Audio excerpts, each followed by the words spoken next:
Hey everybody, welcome to the Megawatt Home Renovation YouTube channel. My name is Trevor. This is, of course, Matt.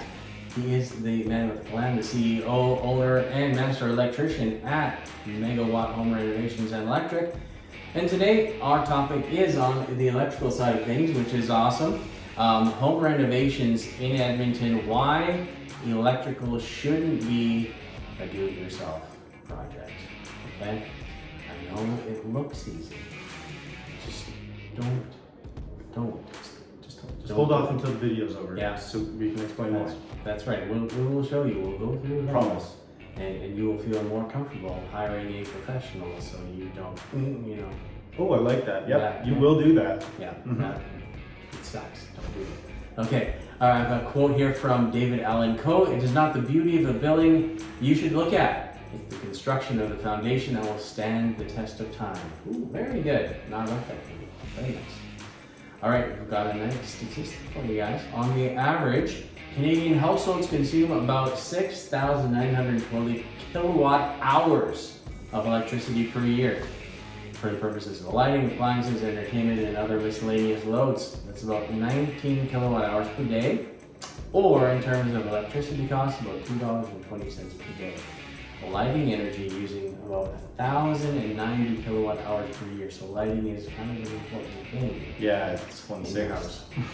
So tell us a little bit about the subject and frame up the conversation for us. So the big thing that as being a master electrician and well, you're a journeyman electrician, you know as well is when you open up those receptacle boxes and you think, oh, they're just one switch or they're just one receptacle, and then you open it up to find a nightmare of wires and white wires going in with black wires, and you're not understanding why it's not going with the white wires because you were told, well, your wire colors black to black, white to white, and you're good to go. Don't forget the red ones. Oh, the red ones and the blue ones and everything. So it's really super important that you're a trained professional when you are going into these, because there's more power in those walls than what they use to jumpstart your heart at the hospital. So be very, very cautious when you're going into those situations. That's right. Okay, so here's what we're gonna do. We're gonna get started with some questions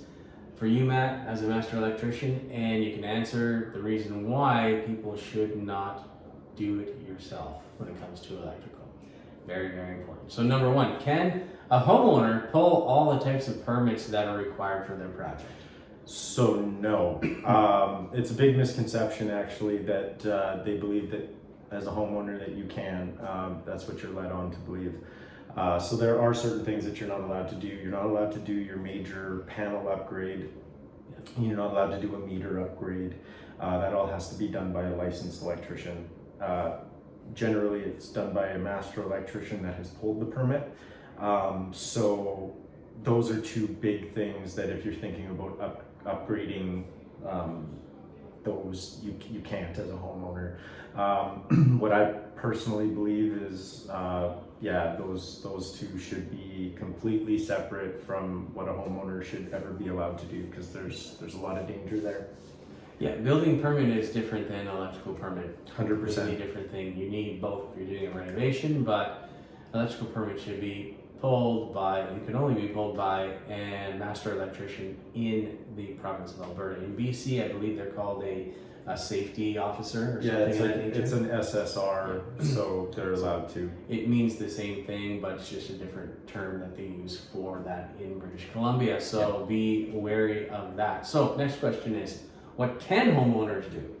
So what you're allowed to do, and what I would say that you should kind of do is you're allowed to change all your receptacles, your switches. You're allowed to change lighting outlets, all of that kind of stuff you're allowed to change on your own. What I would say to do is, even with those projects, if you're not like 100% confident, if you're looking up on YouTube on how to do some of these things and you're still kind of worried, call your local electrician, because when he comes in or she comes in, they're able to handle the job appropriately, quickly, and nobody should be going to the ER at the end of the day. So that's what I would say, is kind of just stay away from doing any electrical work. And then if you own a rental property, you are not allowed to do any work whatsoever, changing receptacles, light switches, nothing. It's a bigger misconception that you're allowed to. So you're not allowed to do any electrical work that you don't put your head down in the place that you sleep at night. So if you don't in your rental property, you shouldn't be touching that stuff. It's against the law. Yep, don't touch it, don't do it, just get an electrician. We'll be glad to help you out. Next one, what type of electrician should somebody be looking for to do these types of jobs? Huge, fully accredited, so able to pull the permit, fully licensed, not afraid to show you that they carry the licensing, the certificates, have no problem showing you that they're, hey, look, I have my Google reviews right here. Yeah, no problem. I can write any one of my customers for you if you would like, and they'll tell you the same thing. So it's really important that all of your electricians come with like the insurance, because it's one thing that can burn your house down super quick. So yeah, insurance is very important. Make sure they have insurance, WCB, all of that, because it protects you, protects the company. You don't want someone who just came in on a flyer and has nothing to back up what they're doing. Like, you know, it's always best, gives the homeowner peace of mind when the contractor has a business license. They're licensed to do what they're doing in the particular jurisdiction you're in. They know the local laws and regulations. They're covered with, you know, liability insurance. Their guys are covered. So you just want to protect yourself with a good quality electrical contractor. 100%. So, the next thing is, what is the #1 rule for electrical safety? Turn the power off. Test before you touch. It's imperative that, even as an electrician sitting here watching this video and kind of laughing, everybody knows that you go and turn off the power and then you go and test it, because even when you switch that breaker off, breakers fail, and it's just always good to test, because your life is more important than 5 seconds to stick a ticker in there, or a voltmeter to 100% guarantee that the voltage is gone. Yeah, it's always best to turn the power off if you're able to. Yeah, if you're able to.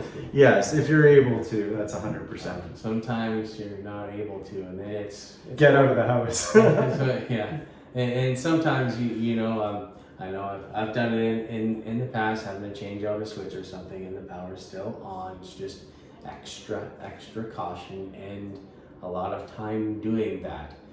Learning how to do it safely, using the right tools, gloves, glasses, make sure that you're protected. Because when something touches, there's sparks and debris that fly, and it's not fun. You blow up your tools, it sucks. It's not a good day. Experience is expensive, but they don't sell it. So yeah, you know, going through a lot of tools and stuff like that to make the mistakes that I have, so that my customers don't have to. Yeah. You know, that's why we've gone through apprenticeships and journeyman, and I've progressed to the master electrician, so that, you know, my tools don't have a stripping hole in the middle of my linesman and stuff like that. So it's yeah, you guys all know what I'm Perfect talking 14 about. 14 gauge stripper. Let's do it. Okay, so next, should you hire the cheapest tradesman? Oh man. No. No. And should you hire the most expensive? No, because like we were saying, it's all about where your comfort level is. But the cheapest should never be your go-to option, because if they're the cheapest, that means they've missed out on some materials, or they're not pulling permits, or there's a multitude of things. They're not carrying the insurances and all of that Usually they stuff. don't know what they're doing. Usually that's a big one. When it comes to business, they don't have any idea what they're doing, so they don't know that they're not charging properly for the job. That's part of it. Yep. I know when I'm going for a contractor, because I don't touch plumbing. I don't touch it That's right. strictly because water leaks. Like, you know, if you have an electrical issue, typically it just won't work. But when you have a plumbing issue and you have a leak, that's thousands of dollars of damage done to drywall, wood, Yes. insulation, paint, like fixtures. I just do not touch plumbing. So I always go for referrals. I say, hey, Referrals do you are know a huge. guy? 100%. Like, who do you know who's a good guy, right? And Yeah. then we like, okay, I'll try out this guy and get a price and get him in, and yeah, this seems good. So okay, do the job, please, right? Yeah, 100%.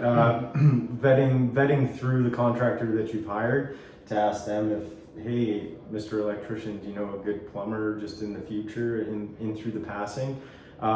Yeah, we're great. We like to pass on, you know, good tradesmen to our customers. So yeah, ask away. Ask for the trades that you don't think an electrician would have a handle on getting you, and you'd be surprised at what we can hook up for you. So Usually know the good guys, and vice versa. If you're talking with a good, you know, quality plumber that you like, know, and trust, they usually have a good electrician who they know and they've used and worked with before, and that does good work. yes, So always keep that in mind. Don't always go for the cheapest. Go for the one with good reviews, good social proof, good recommendation from somebody that's used them before.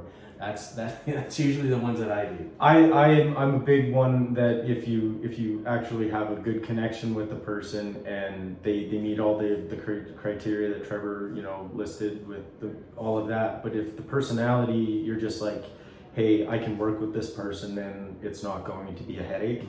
It's worth that little bit of extra in your budget to deal with the person that you don't have a problem seeing every day, because you're going to see me every single day. So it's nice to have a smile on my face and know that the project's going how it's going, and to keep you updated, right? So Yeah, organization is huge, Big, very important. big. And usually the people that aren't organized and are the cheapest, they don't have a clue what's going on They on a don't. day-to-day basis. So anyways, let's move on to the next one. Does the materials that you use, or do the materials that you use in electrical make a difference? They do. So there's a reason why we have CSA approval, and we have the under lab listed approval. We have all of the different Canadian standards that an electrical piece of equipment must mandatorily have. And yep, flip over any device in your house, and it will have either CSA or a flashy UL with a circle around it. It just means that it's rated for our voltage, our hertz, that it's been approved to run on a Canadian system. So yes, it does matter, because if you do buy the $5 LED lights off of some sites that we all know to order our stuff off of, I'm guilty of it as well for personal use, but those lights, they don't meet Canadian electrical standards, so they shouldn't be getting installed in your house. And as a master electrician, I'm legally obligated to tell you, no, I can't install those in the house. It breaks Canadian electrical standards. So going with the higher end electrical products, yeah, it reflects in the product, because those products carry a good warranty as well. So the better the product, the better the warranty generally, and the lifespan of that product is backed by a really good company. So, And keep this in mind, there's some things that are CSA, UL rated that are garbage. yes, Why not? 100%. There's some stuff out there that's just gross and they're horrible. It was sold at like San Francisco on the gift shelf kind of thing. Yes, I get it. There are some things, but if it doesn't have that, it has no listing in the Canadian electrical catalog. So if you do have an issue with that product, believe it or not, there is a catalog number that you can find it, and you can go after the manufacturer and say, hey, this met your criteria, but it still did this, and there's some repercussion that you can go. But if you are installing products that aren't approved and they're the lower quality, there's no listing, there's no way. Also, it's your time. How long does it take to get that LED wafer from that website? 3 weeks sometimes, and you're got the light out. Now it's just a big black hole in your ceiling. So it's really imperative that you go with a good quality Canadian electrical standard receptacle switch or any device. Absolutely. All right, it brings us to the next question. What types of tools should a homeowner have on hand for any electrical type of task? So my phone number, really important that you have my card on your fridge. No, besides that, every homeowner should have, every good electrician has one, a tick tester. It just measures your voltage and tells you if the circuit's live, but they're not 100%. So having one of these is just a nice kind of easy way to see if an extension cord is live, or if you have a receptacle hanging out, you can kind of touch it and see. But the best way to do it is with a voltmeter, a pair of strippers, a pair of linesmen, which are for twisting wires together. Then you're going to need a number 2 Robbie and a number 1 Robbie. Robertson screwdrivers, those are super important because all the receptacles will either use a number 1 for putting the little screws in, or it'll use a number 2 for the side screws. Those are really important. A knife that's rated for cutting into insulation. Yes, there are specific knives for electrical, and don't skimp on those. An Alpha knife does more damage than you believe, not only to your hands, but to the wires. So the proper tools for the proper job. So yeah, like a tester of some sort for a voltmeter or a tick tester, a pair of strippers just to be able to strip some wire, a pair of linesmen to twist, and then your Robertson and flat blade screwdrivers. Those would be some tools that every homeowner should kind of have for their electrical system around their house. Yep, and don't forget, include a nice small flat to take off the screws for the plates. Yes, a small finishing flat blade screwdriver is super important for the tiny set screws on the face plates. Yes, good catch. Number 2 Phillips as well. Use that one. Good catch. Yes, number 2 Phillips. Master. Yes. Master. I'm just playing with you, man. Okay, so those are some great tools that you should have in your toolkit, because sometimes you need to do a tiny little repair or switch out a switch or something, and that is something that you can do. But of course, when you're nervous and you are unsure, definitely call a qualified electrician to do so. Okay, so our last question: what are some common misconceptions that people have, especially homeowners, about electricity? That it's not dangerous because, well, why would it be dangerous if it's in my house? The other thing is well, it's called Section 10 of the Electrical Code. That's your bonding and grounding section. But it's super imperative that that the misconceptions that are held around it are kind of broken today. That the electrical that turns on your light bulb is also the same electricity that turns on your stove, and it's the same electricity that a welder uses. It's just all different voltages or amperages, but it all works pretty much the same. If it's AC or it's DC, it works in their lanes the same way, right? So those are big misconceptions, that it's not dangerous. Anybody can just do it. The big thing too is, this light switch, it's off so I can work on the light. Well, what if the light switch is broken, right? And it allows the voltage through, and it's just the light bulb's burnt out, but you don't know it, and you just go up there and you get the full load. The other thing is that the big misconception that I come across, because I was talking about the panels, and is that, what do you mean electrical has a date on the electrical devices? Yeah, there's an age limit. There's 25 years generally on electrical devices, and people are blown away because they go, well, my house was built in 1970, and but it's working. But that's a big misconception that yes, it's slowly breaking down over all of those years. And how many times have those breakers been tripped? Every time it degrades the insides and everything like that. How much load over the years? How much heat over the years? Yeah, so those are big misconceptions that, hey, just because my panel is safe now, that it's always going to be safe. It's just if you notice that your panel or electrical or anything is like starting to get old, just call an electrician. Get somebody in there. It's worth the service call. And like with Megawatt, we come out free estimate, so it's a big thing, right? Like it kind of puts your mind at ease that I can come out and go, it's not that big of a worry, you know, we don't have to worry about that. Or hey, we should change this out. But those are the big things. Is yes, it can hurt you, it can kill you really fast, and the really scary thing is it kills more journeyman electricians, a dwelling, a residential wiring, than anything else in the electrical field. So if it kills us qualified people, please just keep your fingers out of the electrical and hire a certified electrician like ASAP. So yep, let somebody else take the shock for you. Yes, so you don't have to.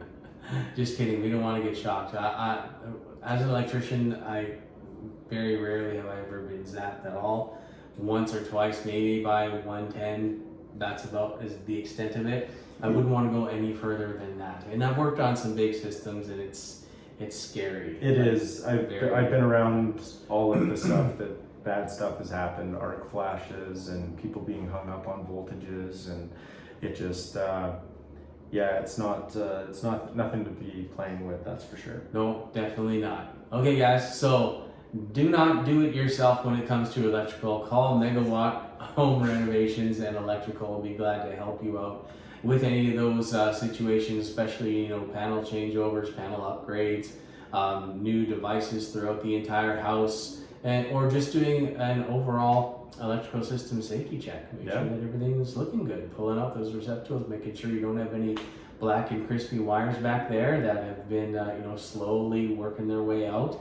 Aluminum wiring creeping through. Aluminum wiring get that is horrible. stuff changed out. Yep. So aluminum wiring is an awful thing. They used it for a while in dwellings, and then they decided that, hey, you know what, these are causing fires, so we should probably not do that anymore. Yeah, so it's super important that you get your aluminum wiring pigtailed and everything like that. So do a complete copper changeover Yes. to that. You don't have to rewire the whole house. You're Nope. just doing the receptacle or the Yep. device, okay? Call Matt. He'll let you know all about that and get that done for you. So thank you guys so much for showing up. Like, subscribe, hit the bell for notifications, and then call this guy when you need some help, all right? We'll talk to you guys later on the next video. Thanks, guys.